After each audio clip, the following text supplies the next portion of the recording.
क्या जेपी नड्डा, अनुराग ठाकुर और प्रेम कुमार धूमल की सियासत से बीजेपी हार गई हिमाचल?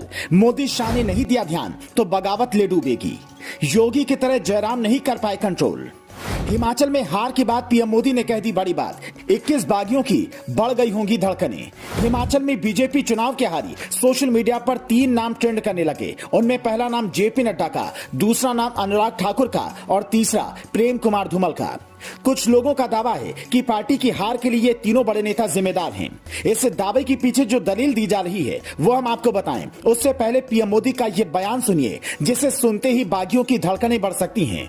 हिमाचल की जनता को यकीन दिलाता हूं कि भले ही 1% से पीछे रहें, लेकिन विकास के लिए 100% हम रहेंगे। हिमाचल में कभी कमी नहीं आने देंगे। ये जो 1% का अंतर है उस पर मंथन मीटिंग में होगी। कांग्रेस को सीटें जरूर 40 मिली, लेकिन वोट शेयर में दोनों के बीच सिर्फ 1% का अंतर है। ऐसी संभावना है कि हार पर जब भी मंथन होगा, पार्टी के कई बड़े नेता जवाब तलब किए जा सकते हैं।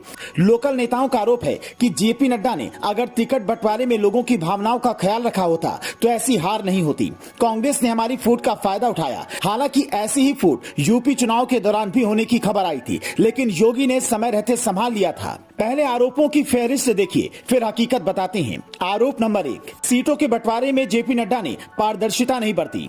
नतीजा 17 सीटों पर बगावत हो गई। आरोप नंबर 2, प्रेम कुमार धूमल और अनुराग ठाकुर की जयराम ठाकुर से नहीं बनती।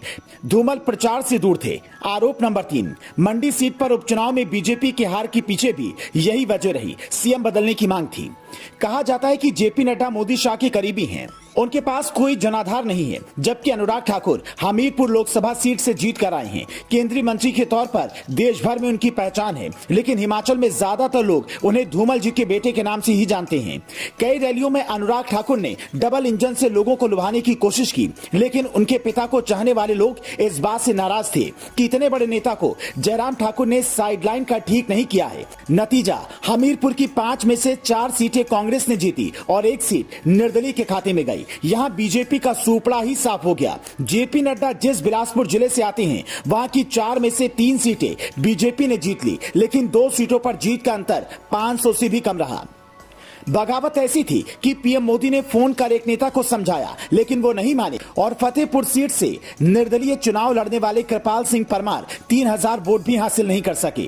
कई नेता दबी जुबान में कहते हैं कि जब से जेपी नड्डा अध्यक्ष बने हैं, वो सही रिपोर्ट हाईकमान तक नहीं पहुंचाते। हालांकि जेपी नड्डा के अध्यक्ष रहते बीजेपी कई राज्यों में चुनाव जीती हुई है। उन्होंने कई राज्यों में बगावत को कंट्रोल भी किया। अनुराग ठाकुर खुद एक मेहनती मंत्री माने जाते हैं, लेकिन उनका विरोध इस वजह से भी हो रहा है क्योंकि IFFI की जूरी हेड ने जब द कश्मीर फाइल्स को प्रोपेगेंडा बताया तो अनुराग ने विरोध में कुछ नहीं कहा।